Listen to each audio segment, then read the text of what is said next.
This phrase, and you talked about it, customer experience, it's kind of a relatively new way of describing a company's relationship with its customers.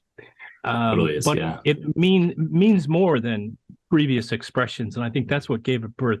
Can you help us understand kind of what's underneath of that umbrella of customer experience? Yeah, I think to your point, the phrase or the term has probably been around, but to your earlier point, how this has changed and evolved, especially over the last decade, and I would even say over the last 3 or 4 years, is really interesting. Um, the first of which, I think, going back to maybe how this phrase has been perceived or thought about historically speaking, and then I'll try and answer your question on the nose as much as I can.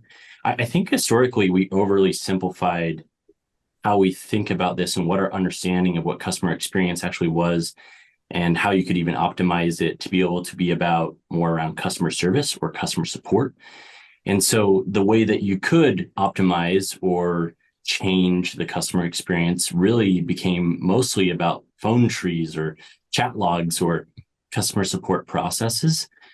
And I think finally we're starting to be able to see enterprises really open up and awaken to the fact that the customer experience is much more than that. It's the fact that it's the overall representation of their whole customer's perception of the entire experience that they had with you, everything they've been exposed to, right? So the pre-purchase, how they find out about you, how they research you, what they see as far as the perception of your brand from people that are customers or were customers, what it's like to be able to purchase a product from you, and then what it's like to be able to use the product and be supported and find success in using that product after they've actually made a purchase.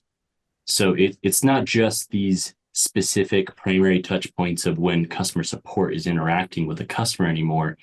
It's the fact that it's the entire journey of how someone can perceive and interact with your business across multiple touch points. And I think that's the biggest eye opener that organizations are starting to have. And they can see, hey, if we focus on this, if we think about this deliberately, we have a strategic advantage around things like now customer satisfaction, I think, is the easy one, but it's true. You can drive towards this really distinguished customer satisfaction, but also just customer loyalty and brand advocacy.